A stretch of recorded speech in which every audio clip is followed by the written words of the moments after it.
Hello and welcome to the Spatial Structures Movers and Shakers interview series, as we look ahead to the IASS Annual Symposium and Spatial Structures Conference taking place at the University of Surrey in August 2021. My name is Mark Richardson, and today I'm joined by Alphose Zingoni, who is a Professor of Structural Engineering and Mechanics in the Department of Civil Engineering at the University of Cape Town. Alphose's honours and recognitions include being elected a Fellow of the Institution of Structural Engineers, a Fellow of the International Association of Bridge and Structural Engineering, a Fellow of the South African Academy of Engineering, and a member of the Academy of Sciences of South Africa. Alphose, thank you very much for taking the time to join us today.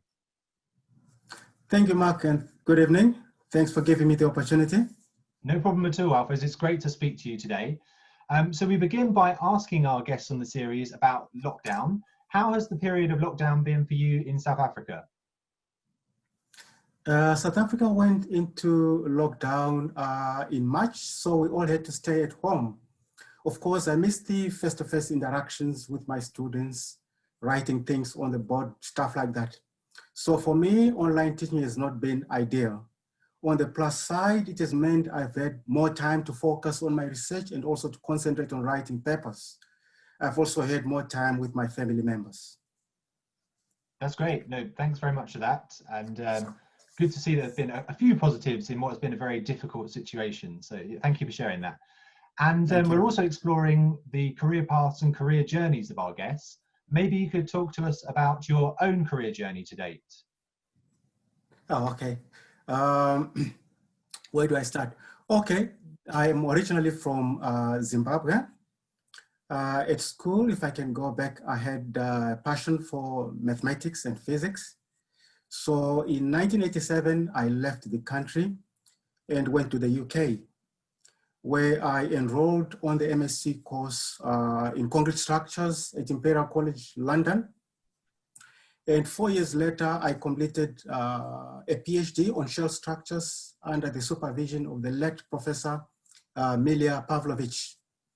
I was very fortunate at the end of that period to be awarded the Royal Commission for the exhibition of 1851, a research fellowship, which this was in 1992, which saw me spending another 2 years at Imperial College. This was also the time when I met Professor George Zlokovic, who was visiting from the Serbian Academy of Sciences and Arts. So in fact, he was the one who first introduced me to the ideas of group theory, which I'm going to talk about later on. The head of department at that time was Professor Patrick Dowling, who became an inspiration to me up until the time of his retirement from the University of Surrey. So I then left at the end of that period for Africa. I returned in 1997, where I joined the University of Zimbabwe. So I served as Dean of the Faculty of Engineering from 1997 until 1999. It was a period of 3 years. And it was during that time, in fact, that I got an invitation from Professor Patrick Dowling to visit the University of Surrey. That was the time when I met Professor Nushin. I then went to the University of Cape Town. I joined the University of Cape Town in 1999 and was appointed, got promoted to the position of full professor in 2002. And I served as head of the Department of Civil Engineering from 2008 until 2012. So all in all, I have been with the University of Cape Town, I would say, for just over 20 years now. So in a nutshell, that's my career to date. Okay, Alphose, that's great. Thank you very much for sharing that. And you alluded to, in your answer there, Professor Nushin. Obviously, we are looking at the 2021 conference at the University of Surrey, where Professor Nushin was in charge of the Spatial Structures Research Centre for many years. Could you tell us about how you got to meet Professor Nushin? Thank you. It is very interesting, actually, listening to some of the presentations, by the speakers who came before me. There was Professor Popovich and Professor Lois. I noticed also they mentioned Professor Nushin. I've also been inspired very much by his work. When I visited the University of Surrey in 1997, he gave me a very warm welcome and showed me the work he was doing at that time. I vividly recall seeing a variety of connecting devices for space frames and space trusses all over the room. He explained to me the workings of Formex configuration processing, and I thought, oh, there's actually scope for marrying these ideas with my own work on symmetry and good theory. So that's how I met him. Amazing, thank you, Alphose. Yeah, and it's, as you say, quite incredible Professor Nushin's span and influence across the spatial structures community. So we're now going to move on to the middle section of our interview, which is entitled Your Space, Your Structure. So I will hand over presentation rights to Alphose, who'll be presenting on a spatial structures topic of his choosing. So over to you, Alphose. Right, there we are. I'll talk about two areas of research in my presentation that have fascinated me over the past 25 years, namely shell structures and symmetry in structures. What is the connection of these to space structures? Well, shell structures are a type of space structure, since they are lightweight structures that enclose three-dimensional space, with their action generally occurring in three-dimensional space. Although the words shell and spatial structures in the acronym IASS may suggest that shells are distinct from spatial structures, they are in fact actually a subset of the latter. On the other hand, symmetric structures can be 1, 2, or 3-dimensional, but it is within the realm of space structures that symmetry is most abundant and can be exploited the most. Space structures generally exhibit symmetries of high order. We are all familiar with the icosahedral symmetry of the geodesic sphere, which we see in the logo of the Surrey conference. So let me talk about shell structures first of those two topics which I've mentioned. My first formal exposure to shells began some 33 years ago, as I mentioned at the beginning, when I took a course at Imperial College taught by the late Professor Milija Pavlović. Through him, I also became exposed to the ideas of Professor Chris Calladine of Cambridge University, who had been his PhD supervisor, and also the supervisor of IASS President, Professor Pellegrino. At the IASS Symposium of 2018, I joked with Professor Pellegrino about him being my PhD uncle. So just by looking at nature, one became aware of the potential of the thin shell in providing efficient structural solutions. It is not an accident that many natural forms are thin shells, and I'll show examples of that. Seashells, tortoise shells, human skulls, egg shells, snail shells, calabash shells, and goods. Long before the laws of mechanics were discovered, and before the mathematical theories of material and structural behavior were formulated, mankind already had an intuitive sense of the strength and stiffness of the shell form. So we see this in the dome of the Pantheon of ancient Rome, the domes of the Renaissance era in Europe, the domes of the Taj Mahal in India, and even today, the dome-shaped traditional Zulu huts in South Africa. Shells are characterized by surface and curvature, and it is these two properties that give them their characteristic strength and stiffness. So to understand the behavior of thin shells, we first need to understand the geometry of curved surfaces and how forces flow through them. So it was this connection between geometry and structural efficiency that fascinated me. Thin shells find application in many branches of engineering and in architecture. Here are some well-known examples, if I may show you, of shell roofs. The Oceanarium in Valencia, Spain, very familiar. It was designed by the architect, Felix Candela. The roof there comprises thin concrete shells in the form of 8 intersecting paraboloids. Dr. Carlos Lazaro, the Vice President of the International Association for Shell and Spatial Structures, was involved in the structural design of the shell. It is a very beautiful shell structure, as you can see, constructed with steel fiber reinforced concrete, and the thickness of the shell is only 60 millimeters. Thus, the interior of an indoor sports dome in Rome, which was designed by Luigi Nevi.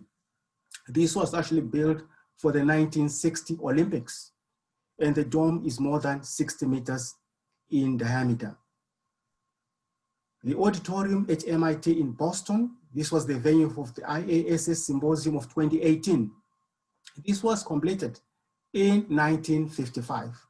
Here, the shell geometry is 1/8 of a sphere supported on 3 points. It would be remiss of me not to mention Heinz Eisler's free-flowing shell roofs.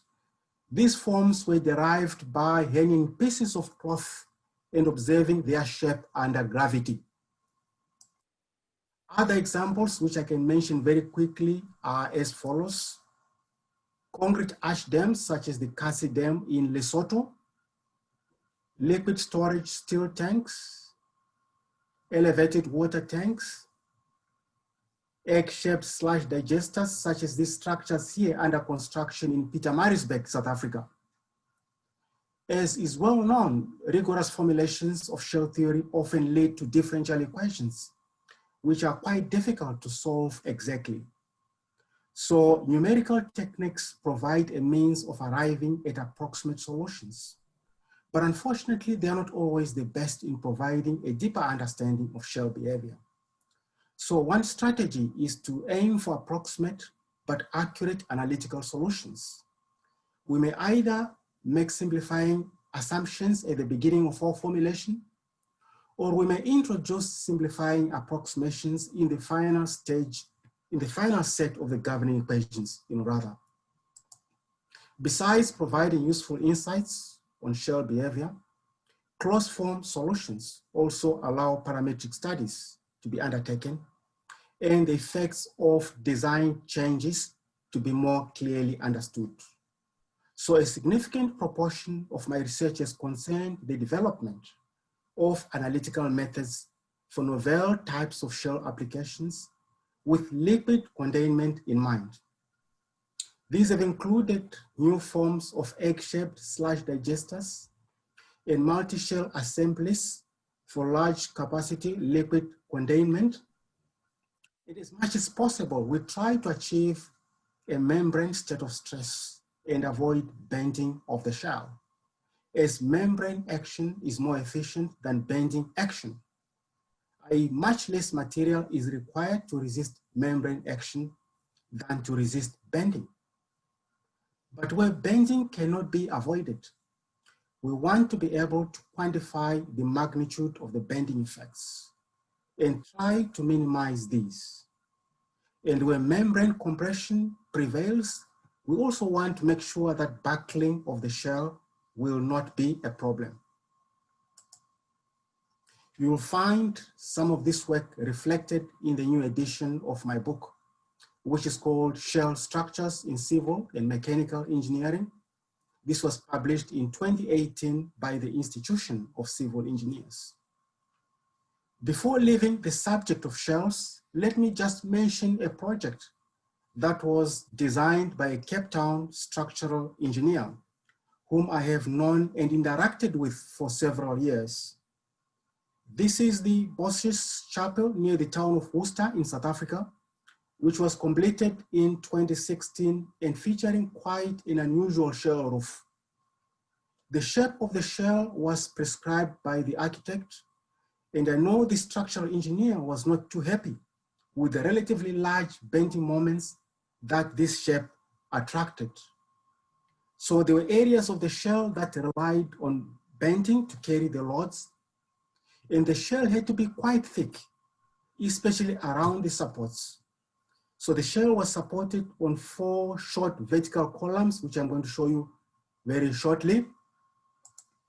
The formwork was complicated, as you can see in this photo. Conventional concrete was used for the thicker zones that were near horizontal, while shotcrete was used for the sloping regions. The greatest challenge here was actually controlling the accuracy of the shattering and fitting reinforcement to a rapidly undulating surface. You can see where the columns are in this slide of the finishing stages. But in the end, the result was an impressive structure and the project has won numerous architectural awards. I will now talk about my second topic, which I mentioned, which is symmetry. My research on applications of group theory to problems in structural mechanics has involved formulating problems of the vibration and statics of cable nets, grids, plates, and space frames in such a way as to take maximum advantage of the full symmetry of the structure. So let me just start off very quickly by basic definitions. What is symmetry? A structure is said to exhibit symmetry if it can be turned into one or more configurations that are physically indistinguishable from the first. Okay, through the applications of various symmetry operations, such as reflections, rotations, inversions, rotary reflections, and so forth. Group theory. This is a mathematical approach that provides a systematic means for studying and exploiting symmetry in physical systems. You may think of it as the mathematical language of symmetry. So group theoretic formulations are particularly advantageous in the analysis of large-scale structures, which are characterized by repetitiveness, cyclicity, and other more complex types of symmetries. So when they are applied to the vibration analysis of symmetric systems, the group theoretic formulation allows the space of the problem to be decomposed into independent subspaces which are spanned by symmetry adapted motions. So the symmetry adapted motions become the basis vectors. What do we mean by that? They become the unknowns of the subspaces. This permits the eigenvalues to be calculated through the solution of relatively simple equations. So our studies in terms of applications have included cable nets. Details may be seen in these two publications, which I can show you very quickly. The first paper appeared in the Transactions of the Royal Society, Part A, while the second is a more recent study in solids and structures. Double layer and triple layer space grids. Here are examples of subspace basis vector plots for a simple triangular space grid and a simple hexagonal space grid. Notice that the basis vectors of a subspace all have the same symmetries that are characteristic of the subspaces. For the simple triangular space grid, which I've just shown, the vibration modes that were obtained using this approach look something like this. And as with the basis vectors, we see that the symmetries of the vibration modes are characteristic of the subspace to which they belong. Details of these studies may be seen in the following publications. The two papers appeared in Engineering Structures. The first emphasized insights and qualitative benefits, while the second illustrated computational steps and presented some numerical results. The book Vibration Analysis and Structural Dynamics for Civil Engineers, Essentials and Group Theoretic Formulations was published by CRC Press, Taylor and Francis in 2015, and it collects together some of these various studies. In summary, the benefits of using group theory to study the vibration of symmetric space structures are as follows. First of all, the simplification, a reduction of computational problem. We also acquire prior knowledge of all possible symmetries of the modes. We also get a prediction of the number of modes of a given symmetry, prediction of nodal lines and stationary points of a system. All these are very, very valuable properties of the vibrating systems. Identification of modes of the same frequencies, untangling of frequencies, and avoidance of numerical difficulties. Sometimes symmetry in space structures is not immediately obvious, or some of the symmetry properties may not be easy to identify. So to address this problem, I've also been working on the development of algorithms for the automatic recognition of symmetry in structures. Another new direction of the work on group theory is the use of symmetry groups as a tool for rapidly generating complex space grids. The advantage of this approach is that the final configuration has predetermined symmetry properties. So just to illustrate this idea, quickly consider this example here. We start off with a simple pyramid unit on the extreme left. We can then apply elements of the symmetry groups, C1V to begin with, followed by C4V, which is like the symmetry of the square, and D2H respectively, which rapidly, in just 3 steps, gives us the fairly complex triple layer space grid, which you see on the extreme right. This has 832 members and belongs to symmetry group D4H, which takes me to the end of this presentation. Alphose, thanks so much for taking us through your presentation there. Fascinating topics covered, including shell structures and the importance of symmetry. Very, very interesting.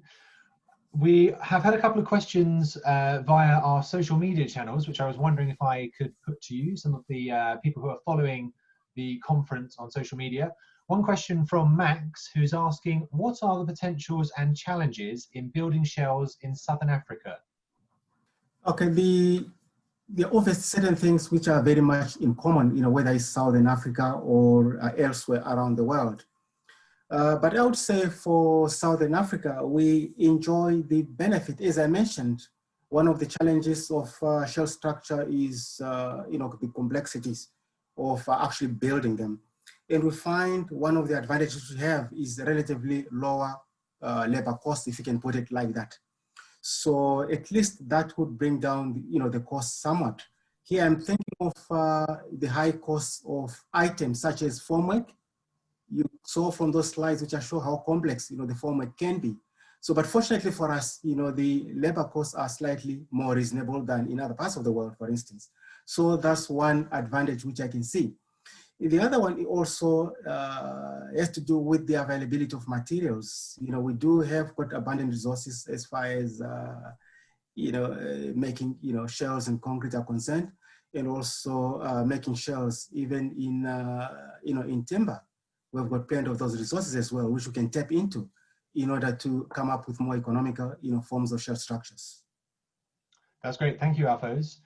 And we are obviously, through this series, promoting the 2021 conference taking place at the University of Surrey.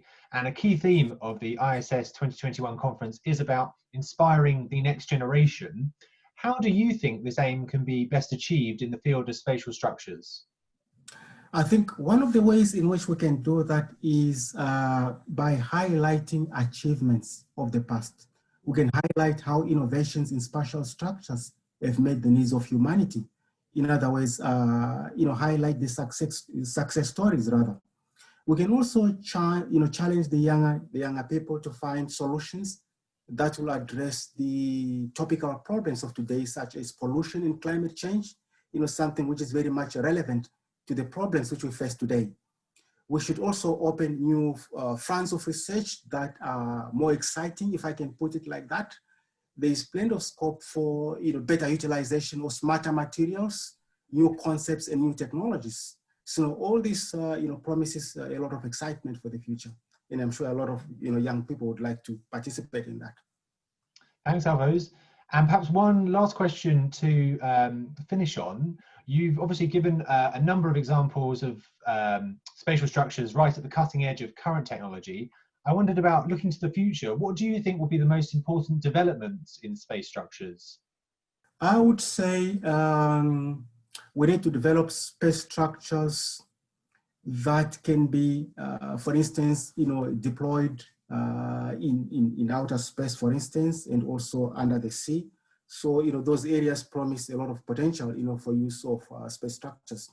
We also need to think about space structures for, communication infrastructure, space structures for the better utilization of renewable energy, for instance, given the potential, energy crisis that we face as humanity. So yeah, I would see those as very exciting areas for the future. Thank you, Alphose. That's fantastic. And I know for a fact that some of those topics will definitely be on the agenda for the 2021 conference. So we look forward to discussing those in more detail there. Alphose, it was a real pleasure to speak to you today. Thank you very much for your time and for the presentation you gave. Fascinating insight into your research and work in the field of spatial structures. And for those unfamiliar with your work, I would certainly recommend checking out the book, which you kindly alluded to in your presentation. For those following us and following the conference, don't forget to check out the 2021 conference on social media. Links to our accounts across social channels are included in the description section of this video. Alphose, thank you once again for speaking to us today, and hopefully as we move closer to the 2021 conference, we can catch up with you again on the Movers and Shakers interview series. But for now, good to speak to you, and speak to you again Zoom. Thank you very much, and once again, thank you for giving me the opportunity. Thank you. Thank you. Thanks, Alphose. Thank you.